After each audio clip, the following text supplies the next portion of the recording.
यह तस्वीर जम्मू कश्मीर में उस ऐतिहासिक बदलाव की शुरुआत है जिसने 70 साल से चल रहे समता और समानता विरोधी काले अध्याय को हमेशा के लिए जम्मू कश्मीर से खत्म कर दिया।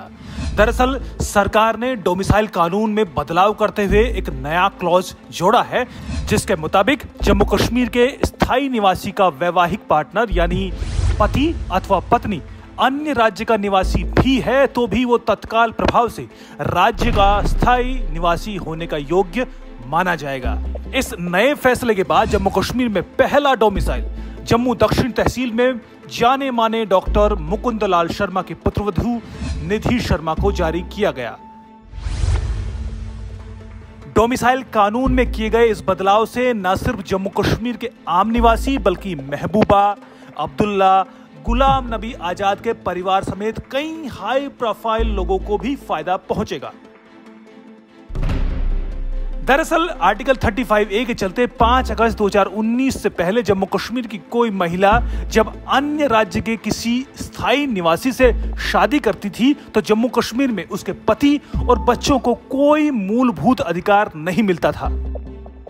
ना तो वो जम्मू कश्मीर में अपने नाम पर जमीन जायदाद खरीद सकते थे, ना ही स्थायी तौर पर बस सकते थे, ना ही राज्य सरकार में नौकरी कर सकते थे। उनके बच्चे भी जम्मू कश्मीर में जमीन के मालिक नहीं हो सकते थे, ना ही सरकारी नौकरी कर सकते थे। मैं और मेरी सासू माँ यहाँ जम्मू से ही हैं, हमारी PRC है, लेकिन मेरी सासू माँ की शादी बाहर के व्यक्ति से होने से ससुर जी बाहर से थे तो हमें मेरे पति को यहाँ के रहने का हक नहीं मिला। वो पढ़े भी जहाँ पे, पैदा भी जहाँ पे हुए जम्मू कश्मीर में, लेकिन उनको ना तो नौकरी मिली ना कुछ। उन्होंने अपना जीवन प्राइवेट नौकरी करके गुजार लिया, ना तो हमें ज़मीन खरीदने का हक है। हमारा चलो इनका तो चला गया, बच्चों को अब बच्चे क्या करेंगे, मतलब उनको मकान बनाने की भी ख्वाहिश होती है। कुछ भी काम, कोई बिजनेस अच्छा खोलना हो तो उसके लिए भी तो यहाँ पे सर्टिफिकेट वगैरह चाहिए हो। जैसे कोई दुकान खोलनी है उसके लिए अगर कोई डिप्लोमा वगैरह लेना हो तो कुछ भी यहाँ पे हमें कुछ भी नहीं मिल सकता। हम तो बस ऐसे ही रहेंगे। लेकिन 5 अगस्त 2019 को सब कुछ बदल गया। उस दिन से अनुच्छेद 370 के सभी खंड लागू नहीं होंगे। आर्टिकल 370 और 35A को खत्म किए जाने के बाद अप्रैल 2020 में जो नई डोमिसाइल पॉलिसी लागू की गई उसमें राज्य के बाहर के निवासी को 15 साल राज्य में रहने की शर्त रखी गई थी, तभी उसको डोमिसाइल के योग्य माना जाएगा। लेकिन ताजा फैसले में इस शर्त को भी खत्म कर दिया गया है और स्थायी निवासी के पति और पत्नी को तत्काल प्रभाव से डोमिसाइल जारी करने के योग्य बना दिया गया है। अब प्रार्थी को बस शादी का प्रमाण पत्र देना होगा और उसको जम्मू कश्मीर का स्थायी निवासी होने का प्रमाण पत्र मिल जाएगा। आर्टिकल 370 और 35A को हटाने का भले ही गुपकार अलायंस के नेता विरोध कर रहे हों, लेकिन उनके परिवार को भी इस ताजा फैसले से बड़ी राहत मिली है। अब्दुल्ला परिवार जम्मू कश्मीर नेशनल कॉन्फ्रेंस के अध्यक्ष डॉक्टर फारूक अब्दुल्ला की बेटी और पूर्व मुख्यमंत्री उमर अब्दुल्ला की बहन सारा अब्दुल्ला की शादी राजस्थान के कद्दावर कांग्रेस नेता सचिन पायलट के साथ हुई है। लेकिन सच ये था कि सारा अब्दुल्ला के बच्चों और पति सचिन पायलट को जम्मू कश्मीर में कोई हक नहीं था। न सारा अपनी जमीन जायदाद अपने बच्चों के नाम कर सकती थी और न ही सचिन पायलट के नाम। लेकिन अब सचिन पायलट और उसके बच्चे जम्मू कश्मीर में अपने तमाम हक पा सकते हैं।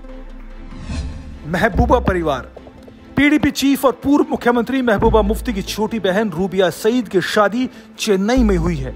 वो अपने बिजनेसमैन पति शरीफ अहमद के साथ चेन्नई में रहती हैं। जाहिर है ये फैसला मुफ्ती परिवार के लिए भी बड़ा फायदेमंद साबित होगा। आजाद परिवार कांग्रेस नेता और पूर्व मुख्यमंत्री गुलाम नबी आजाद भी इस फैसले से खुश होंगे क्योंकि उनकी बेटी सोफिया आजाद की शादी भी साउथ इंडिया के कॉरपोरेट घराने में हुई है और अब गुलाम नबी आजाद के दामाद और उनके बच्चों को भी जम्मू कश्मीर में बसने का हर एक हक मिल चुका है।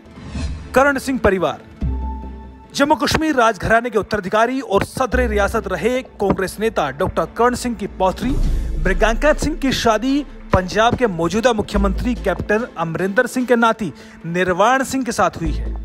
अब इस फैसले से इस शाही जोड़े को भी निश्चित तौर पर राहत मिलेगी और उनको जम्मू कश्मीर में तमाम हक मिल जाएंगे। जेटली परिवार बीजेपी के कद्दावर नेता और केंद्रीय मंत्री रहे अरुण जेटली की शादी जम्मू कश्मीर के पूर्व मंत्री गिरधारी लाल डोगरा की बेटी संगीता के साथ हुई थी। अरुण जेटली ने हमेशा से ही काले कानून आर्टिकल 35A को हटाने के लिए संघर्ष किया था। वो आज भले ही इस दुनिया में ना हो, लेकिन उनके बच्चे आज जम्मू कश्मीर का स्थायी निवासी होने का हक पा सकते हैं।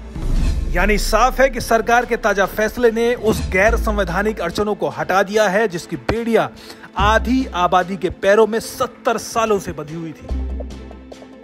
निश्चित तौर पर यह जम्मू कश्मीर का एक और बड़ा ऐतिहासिक फैसला साबित होगा। नमस्कार।